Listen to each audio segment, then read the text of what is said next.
152. All right. Because it's in Paul for me. All right. Hi guys. This is group 5 from CS 152. What we're working on is we created a moderator bot for Discord to counter cyberbullying messages that are being spread on the app itself. It's implemented on Discord, but the service we're aiming to use the bot on actually is also Discord, so that works out fine. We're just going to run through some functionalities of our bot. So the way our bot works is first we select the message that we want to report. For example, let's assume this message was kind of like a picture that maybe shouldn't have been shared and could constitute cyberbullying. So what we want the user to do is first to copy the message link, and then we will report to the bot, in this case, with this message report.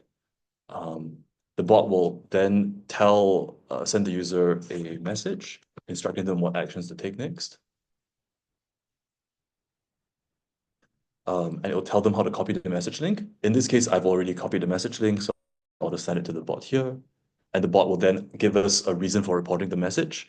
We've created several categories, but we went a bit more in depth into the cyberbullying one, since that's what our group wants to work on. So we'll just flag it as cyberbullying. And then it will ask us to select a subtype. In this case, it would be the sharing of non-consensual images. And then it would also ask us whether this is repeated behavior. The reason for this is because we think that people who partake in repeated behavior should suffer worse punishments than people who kind of just do it once off. So we want users to be able to flag this to the moderators as well. In this case, let's assume it is repeated behavior. Then it'll tell the user that if the behavior is repeated, it will take more severe action and action will be reviewed and give the user a chance to provide more information. So this picture is personal and I would not like it shared. And then it gives us the option to block this user. Let's assume we do. So I can't really block myself, but we'll just go through one more example and then we'll hop into the moderator flow. So we go back to the channel. You'll see we've created several other messages that could be considered cyberbullying. Let's say this one, because it kind of targets a certain race or nationality of that another user might be from. In this case, we'll do the same thing. Report.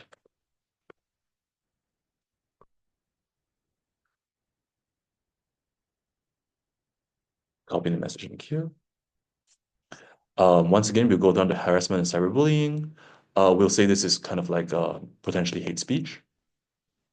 And perhaps it's not repeated behavior. We won't provide more information. And no, we're not going to block the. So now I'm time over to Aniket, who'll go through a bit what the moderator flow looks like. Yeah.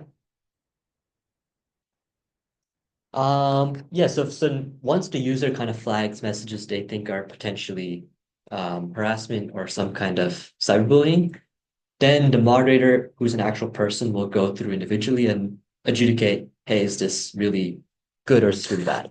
So we see that all kind of pool into the moderator bot right here. So we can see these are the two things that RJ just flagged. We saw, the photo, and we also saw something about Singaporeans. So let's just take them one at a time, and we can kind of show off the moderator workflow. So starting up here, right, we're seeing this photo. Personally, let's say I disagree. Let's agree actually. Let's say this actually is harassment. We'll say yep. From there, we're asked, okay, is this person a first-time offender or is it a repeat offender? Is this guy kind of clogging my feet a lot, or is this someone genuinely new? So let's say that this guy is a repeat offender. And we can see we take action, it kind of automates that process, and we mark them as a repeat offender, we delete their post, and we ban them from the server. Yeah. And as we can see, the photo is gone. Yep. And then we can also see that the offender got a message from the bot saying that you've been banned due to repeated offensive posts. If you want to take action, message the moderator. So that's one workflow when we deem that it is actually offensive. But similarly, we can also have situations where there's false positives where the person was just too trigger happy. So let's take this Singaporean thing. Let's say it wasn't harassment. I would disagree. And then here I would see, okay, is this person a first-time misreporter or is this person a frequent misreporter? So now we're targeting the person who actually is doing reporting. So let's say they're a frequent misreporter. So we can see this is a different workflow, right? So this person's now the reporter is flagged as an offensive person, and that their future reports are going to be kind of suppressed or reviewed a little bit further. And similarly, just how the offender got a message if it is offensive. In this case, the reporter is going to get a message if it was they're too trigger happy. So yeah, we can see that David messaged. They have some internal flags set on their behavior.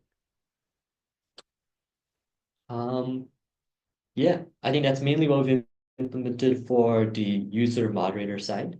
I think going into milestone 3, we're going to start thinking about how do we automate this process? So instead of the user manually saying, hey, this is offensive, this is not offensive, we're instead going to have a classifier just automate that process and potentially also automate the whole decision reviewing as well on the moderator side. Sweet. Cool.